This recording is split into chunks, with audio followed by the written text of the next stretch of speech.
Thank you everyone for being here. So my mum obviously has been in my life for 55 years. That's how old I am. And you're amazing. And I've known my other mum for 41 years. Oh, no, 41 years. Yeah. So I met Kathy when I was 14. So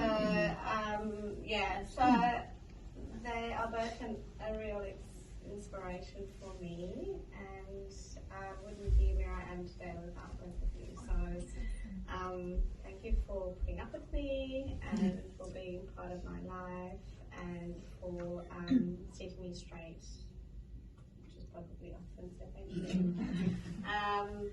So when I was pondering about Mother's Day last week, I was like, oh, let's do something for us, because in our office there would have to be, I think, 7 men, and the rest are all women.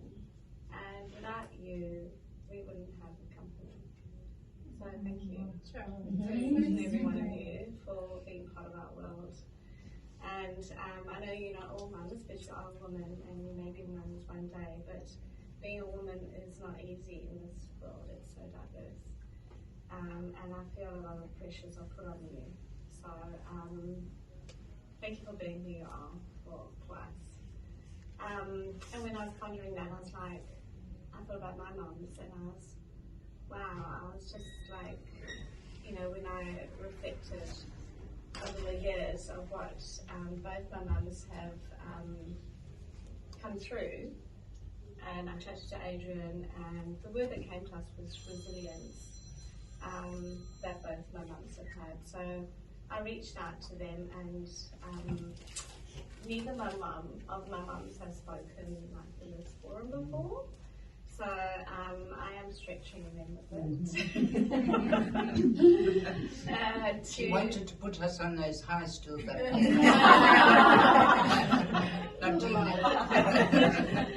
So I just said, would you mind coming and just sharing just some parts of your life, because I think we all go through things in our lives and challenges. And I believe that we're never given more than we can hope for, but sometimes we feel that it's way too much. And just some of the things my mums have experienced might just give you that inspiration to go, I got this. So so enough from me. So do you want me to toss a coin? Who wants to go first?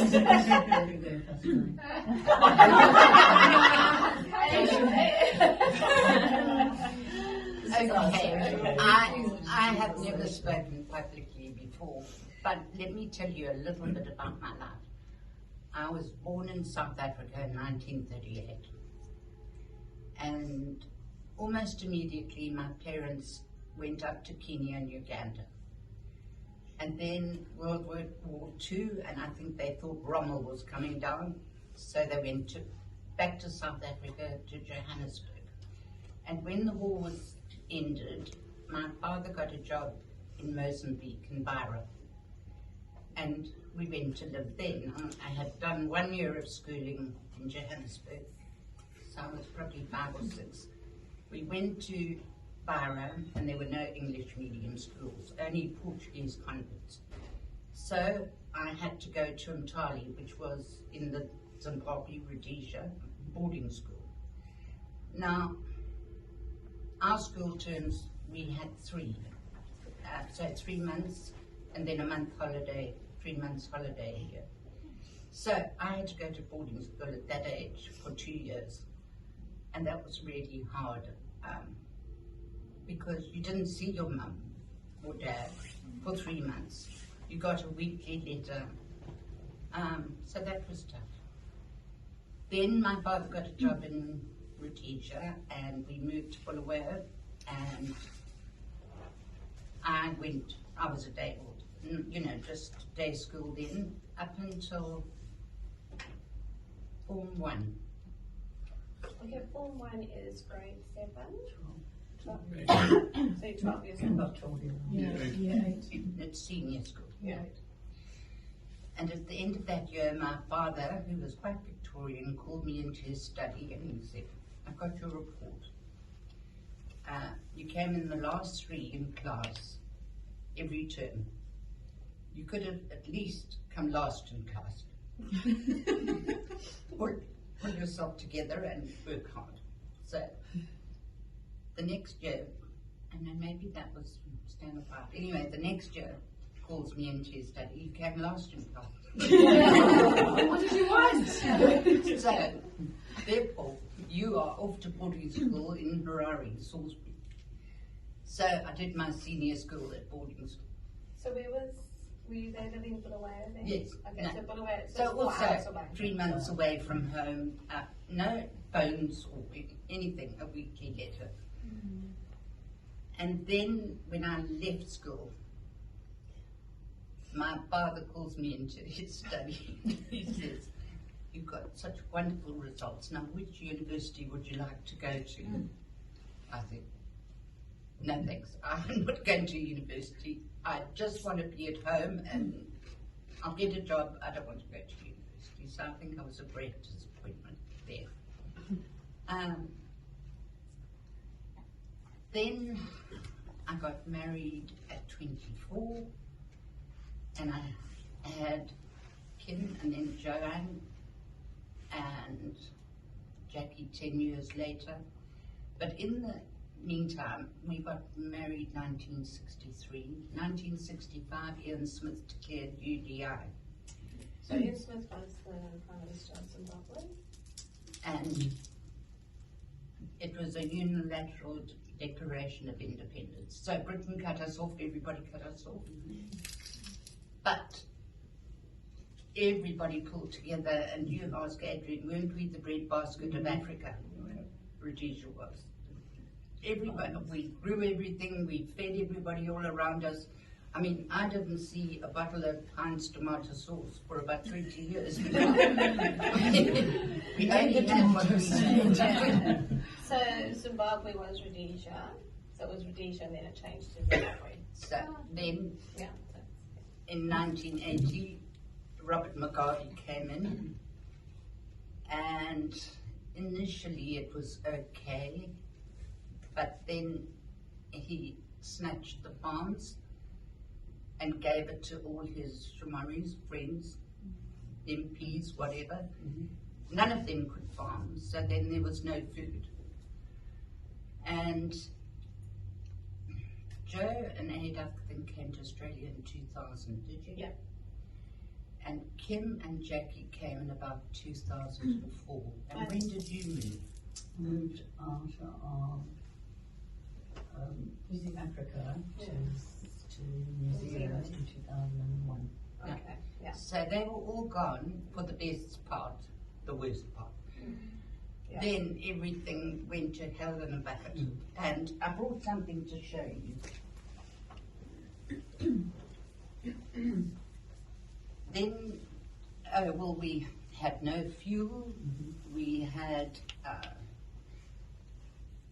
no food, no nothing. And the money, and I listened to them talking about inflation here and something about 0.25%. Have a look here. Okay. Here's a $5 note. That's okay. There's a $1,000 note. There's a $20,000 note. Equated to what? This is a $50 million note.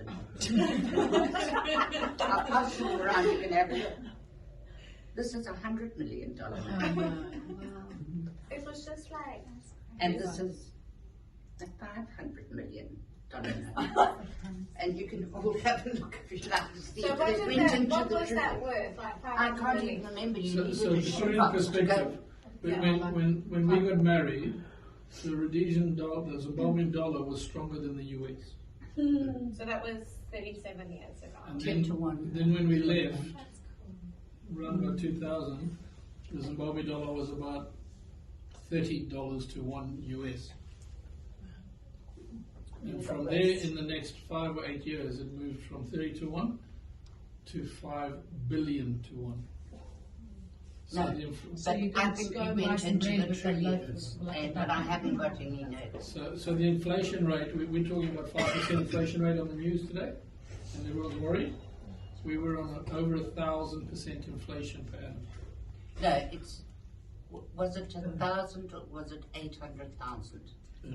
The numbers got so silly that you can't I know. Yeah, the money Anyway. was like a shoebox full, but Yeah, but I remember I went to the UK one year, Yeah. and the pound and dollar were 1 for 1.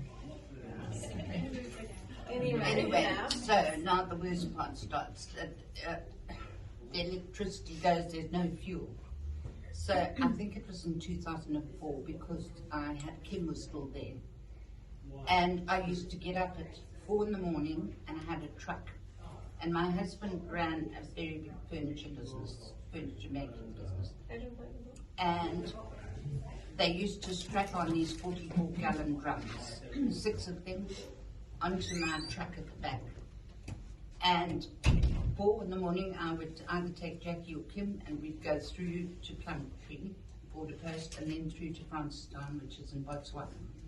From one country to the other. Yeah, so it was in winter because it was bitterly cold, pitch dark, dead animals on the road.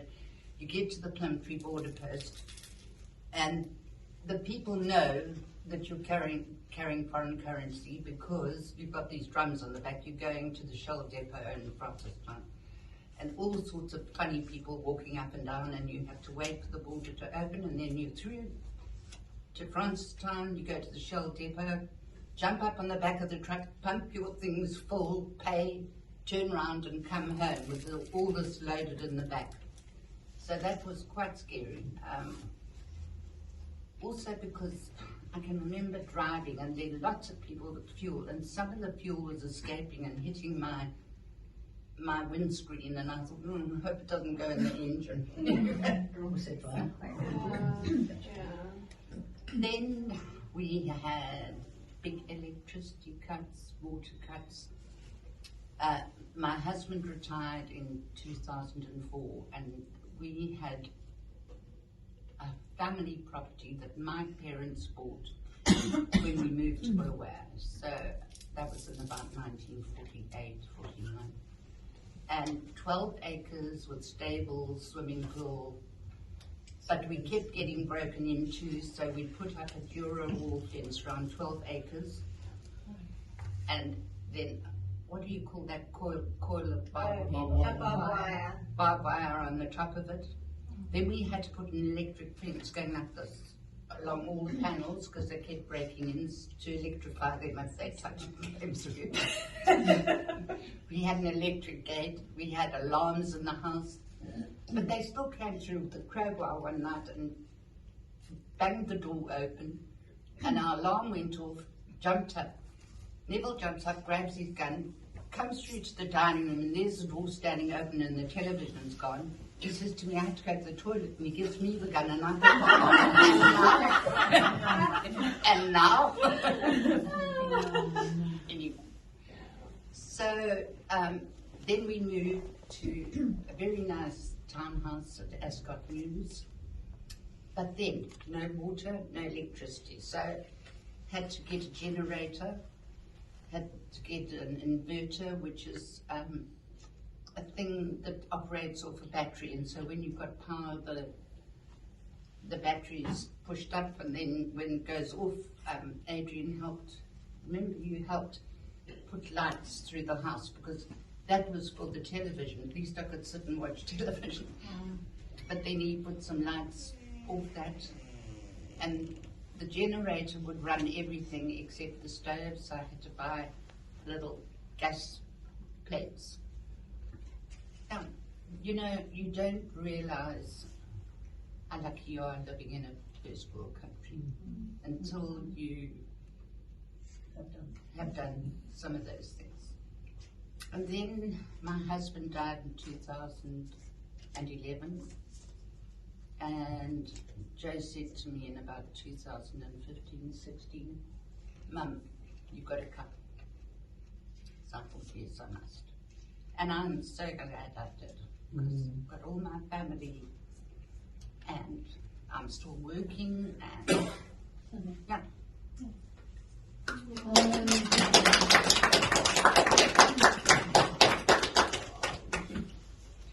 And I have 3 wonderful daughters and 2 gorgeous son-in-laws. Yeah. 3 daughters. Yeah, 3 daughters. 3 daughters and 2 sons-in-law. That's what she said. Yeah. Did you say 3? She said 3. Yeah. I did say Yeah. Make sure I ask one of them, eh? Sorry, Kathy's just nervous. Yeah, so I'm Mom. going to get you during your speech. So just before you finish, so what do you feel keeps you positive? So I find my mom is an extremely positive person. Always has been. So what do you put that down to? Like moving to a new country on your own and... No, I think I'm very lucky. I have a positive, optimistic nature, and I always think I can do anything. It doesn't always happen, but I do believe I can do most things, and therefore, you know, and I work at Edith Cowan in the Survey Research Centre, and I love it, and I keep up with all these little students and everything else. That's all you can talk to. And I get, you know, they do a strike rate to see how many surveys you do. I keep up. If I don't, I push them off the chair. No, she doesn't. Yeah, that's the competitive nature of the Yes. No, I think, I don't know. Yeah. I don't. Yeah. Thank you for sharing. That was beautiful. Yeah, how can I follow something like that? I have to add that Nicky was the most amazing socialite in Bulawayo. She did the most amazing dinner parties.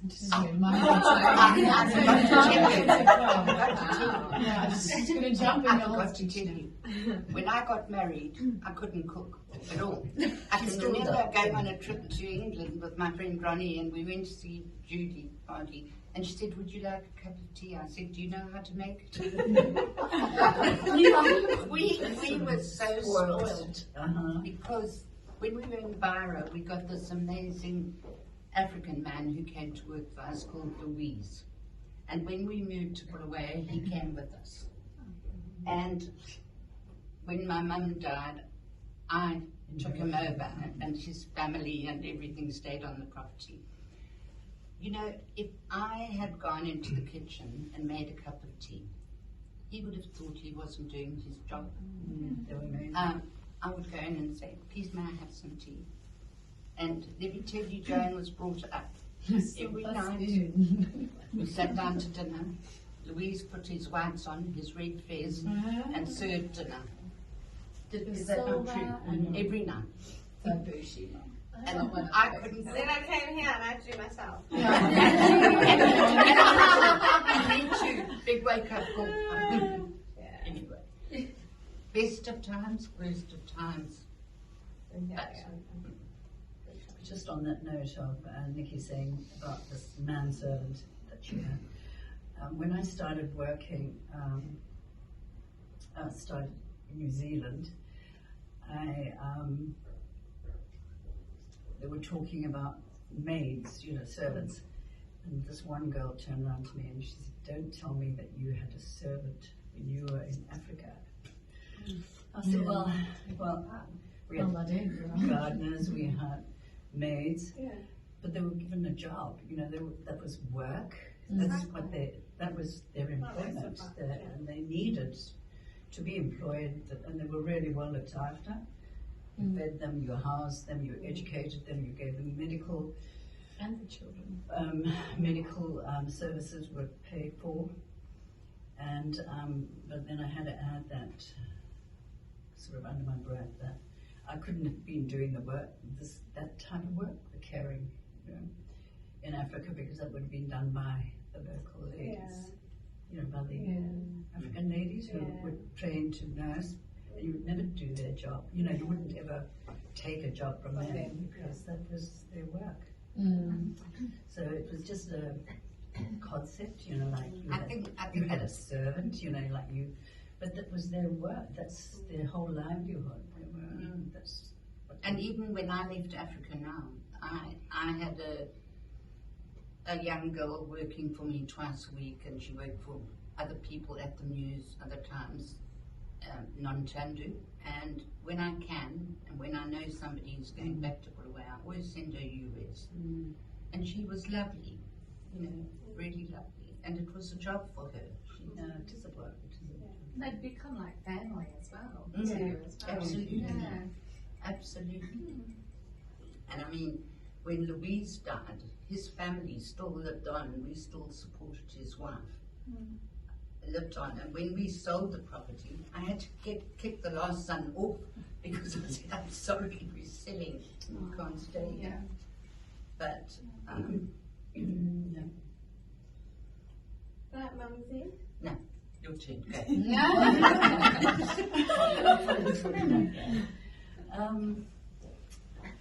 How did I do it?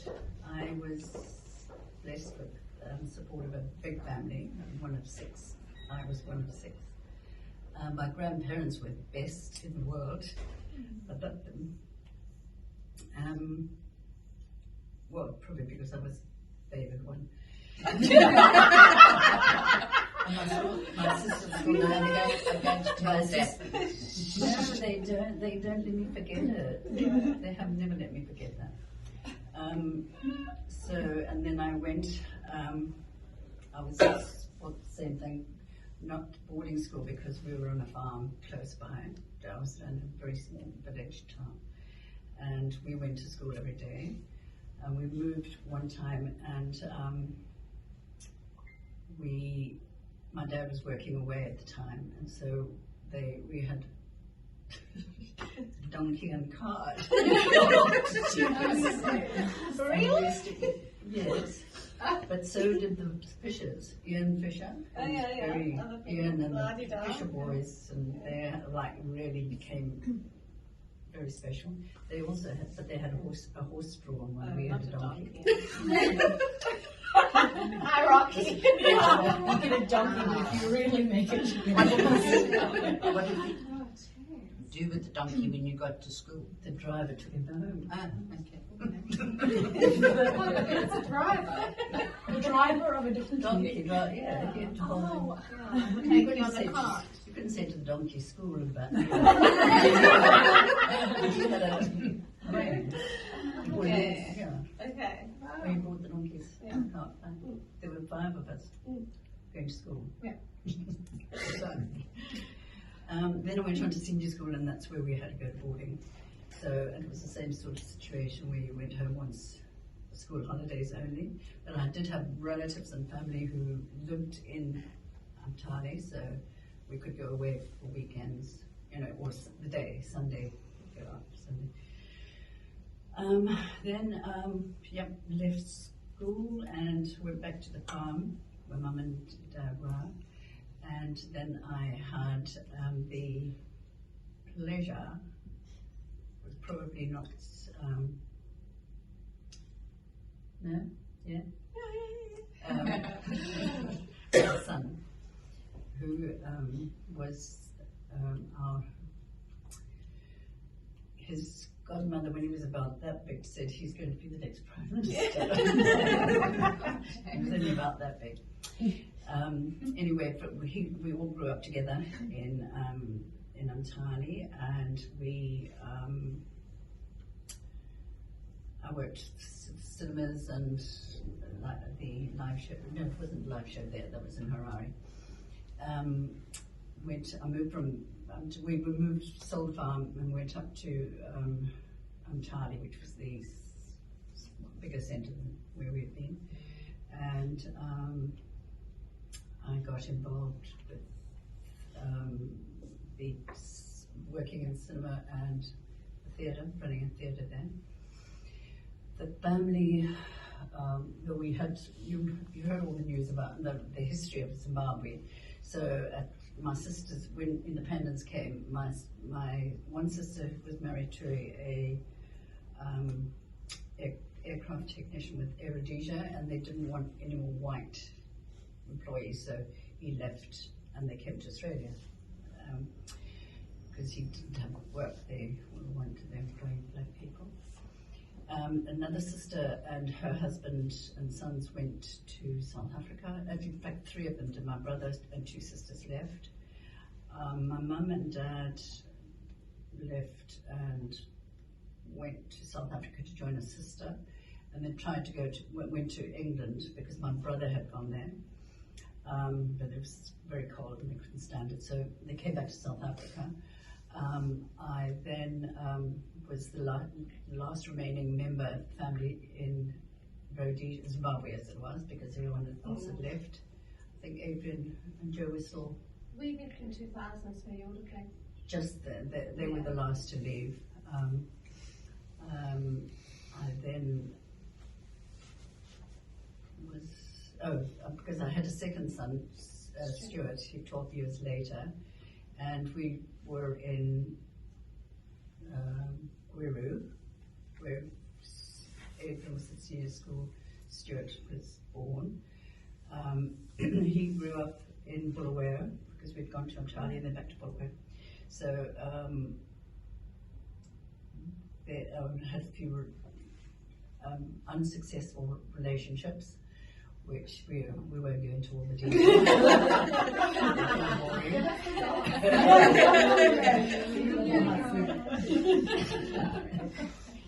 I had met somebody when Adrian was about that big, but as things happen, I thought he was too young. He said, I want to be father to your son. I said, oh, you're too young. He was like, young. He's not going to be able to look after my son. So he left, went to Botswana. Zambia, wasn't it? No, Botswana. Oh, Botswana, okay. And had come back to Bulawayo to a party, and one thing led to another. I wasn't at that party, it was another lady.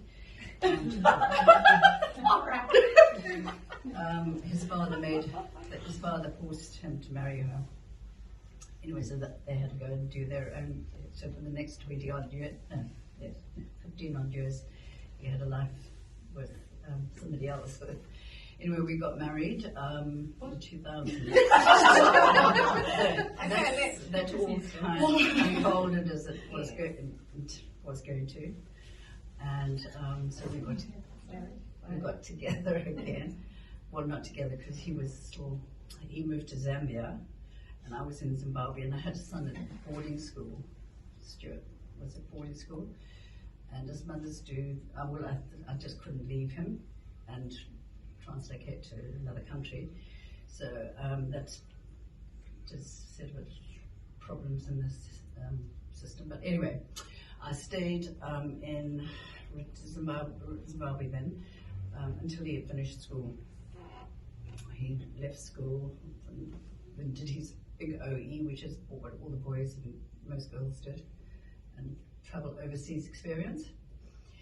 And went to Zambia for a year, and then he said, oh, this country's going down the drain, we've got to leave. I said, left and went to New Zealand. He said, I said England, I wanted to go to England. He said, no ways. He's from Scotland, his parents were from Scotland, so he was accustomed to the weather and stuff. He didn't want that. So he said Australia, New Zealand, or I think it was just Australia and New Zealand. So all my family were here, and so we came here, and he chose New Zealand because he was employed. He was a farmer, but he was a farmer that farmed from the kitchen, with a veranda, or he was a farmer. A Rhodesian farmer. You don't need a hand, so it's more delegation. You always have your workers, and you were just like a boss boy. He was. Anyway, he went to New Zealand, and that was a brand new experience because he couldn't drive a tractor. So you both moved there, and also Stuart was there. Stuart, yes. Stuart had gone to England, met somebody and moved over to New Zealand, and so we were able to get into New Zealand on family visa. Yeah. Anyway, he he was employed as a farmer manager, but he couldn't drive a tractor. He had a four-wheel, so he nearly killed himself going into a ditch. And he had to bend his back and pull weed and cut stuff, and he just said, "This is not for me. I can't work here." He said, "I've got to go back." That was after 3 months. I said, "No, I can't." I said, "I won't stop you going back if you don't force me to go with you." So that's where we parted. And that's when, when I first got there, the farm owner had said, "What would I like to do? Was there something?" I said, "I'll do some volunteer work." And he said he had a friend who was the mayor of Wanganui in New Zealand who had a small aged care home. He had about 30 people in it. I said, "Oh yeah, that'd be great, I'll try that." And the rest is history. I've been there in that industry for about 20 years now. I was working there, visit my mum here every year because my dad had passed on before I left Rhodesia, Zimbabwe. So I'd visit as often as I could. And one day I just thought, I'm in New Zealand. My son, Stuart, and his then partner had come to Australia for work experience, and so I was there on my own. But I had amazing friends. In New Zealand, I had some really wonderful New Zealand friends. And the farm manager was amazing. Reminded me about the, I can't tell you the whole thing. It's about God being, because I'm a great believer. And he wrote something down about I am. It's like, I'm not, I am is like today. I am is not I was or I will be. So that really gave me a lot of strength to deal with the present. And I was looking after other people's parents in an aged care. Not that my mum's needing care now. And my sister was looking after her, doing most of the work. So I left New Zealand in 2010. Don't let my eye out. 2010. And I was here in less than a month, and I got a job at an aged care facility in Claremont, and I've been there since. So I haven't done anything really wildly exciting. Oh, very nice.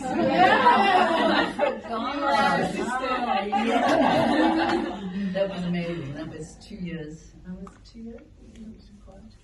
But we went to the supermarket office, which is where I started, and then came over here and met these amazing people. Well, a few of them. Yeah, so, and somebody had given me something, and I wanted to share it with everybody, which was also something that, so I'm going to just ask you to pass one of these around, because that was, and maybe Jo can read it. So you each got one, and this is what it says. Oh, you can get it out. There's a picture. I think I'm gone. Well, somebody who can read it. Are they on your desk? Yeah, you can Why read do you it. know? No, somebody can read No, it. I have one at home. I will make sure they're well. I can read one glass. No. So, Mum, thank you for sharing that. I really appreciate it. So, with Mum, she decided to stay firm to what she believed where she needed to be, and her husband actually left and went back to Zambia after 3 months. But you started a whole new career at that stage, and you bought yourself a home there, and you were there for 10 years on your own. You were unbelievable. So where do you sort of find your strength? I do nothing in my own strength. Yeah, that's what I can say. Yeah. You do. You've been amazing. I mean, it's much harder, and you've been on your own quite a lot, off and on, where I had a husband up to 2011, and it makes a difference. Oh, yes, I'm You've sure been it does. amazing. Yeah. Yep. Okay, are we ready? If the mountain seems too big today, then climb the hill instead. If the morning brings you sadness, it's okay to stay in bed. If the day ahead weighs heavy and your plans feel like a curse, there's no shame in rearranging. Don't make yourself feel worse. If a shower stings like needles and a bath feels like you'll drown, if you haven't washed your hair for days, don't throw away your crown. A day is not a lifetime, a rest is not defeat. Don't think of it as failure, just a quiet, kind retreat. It's okay to take a moment from an anxious, fractured mind. The world will not stop turning while you get realigned. The mountain will still be there when you want to try again. So climb it in your own time and love yourself till then. Oh, yeah, somebody shared that with me, so I just want to share it with you. Oh, thank you. So, just again, mums, I just want to thank you for sharing. I know it could have taken you back to some painful times, but I just want to encourage everyone that we all have our own struggles, and I guess it's just putting one foot in front of the other. Oh, yeah. And, you know, like Mum has said, she had some really good friends in Wanganui that she surrounded herself with, and Mum does also have a faith, as my mum. But yeah, so I feel like Abel Poverty is a family, so we are here to support you in whatever's happening for you. So thank you.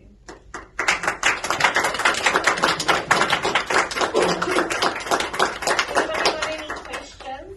Open for questions, yeah?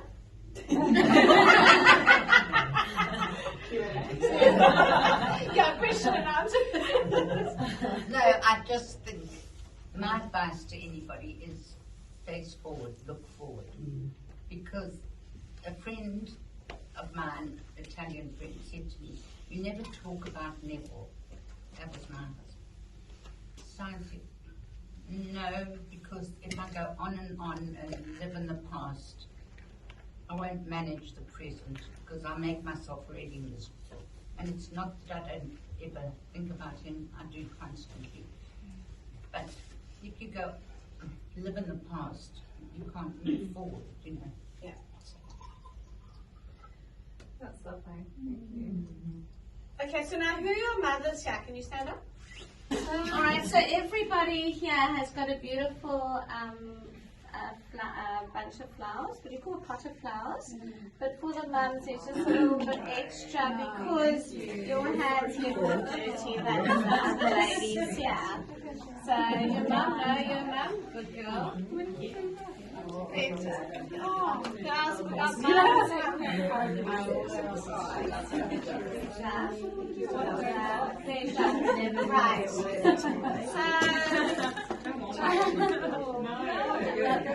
Okay, you can also jump.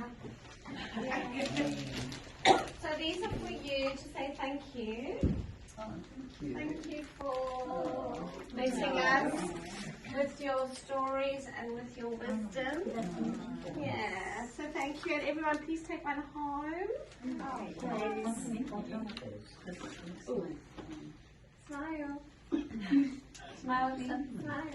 Please. No, they are dangerous. Yeah. Thank you. Thank you. So thank you. Thank you everyone for listening and being with us, and keep up with us. Keep having.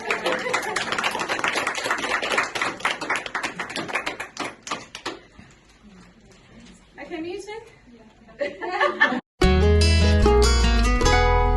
Your mama, sweet as California, like a sunset down in Georgia. Boy, she sure is gorgeous, ain't she, son? Your mama got the patience of an angel, quick to love and slow to anger. We both ought to thank her, we're the lucky ones. Your better half is her, not me, praise the Lord, she'll always be the one that brought you in the world. You'll always be her baby, the one who makes it all okay when everything goes crazy. No, you'll be wide-eyed, a wild child with a reckless side like me. Life's gonna fly by. Wine was something. She's Where's our music on? Sing a lullaby to your pain, teach you things that I don't even know. Your mama, she'll hold your world together, be there to make you better. She'll live in you forever, even when you go, even when you go.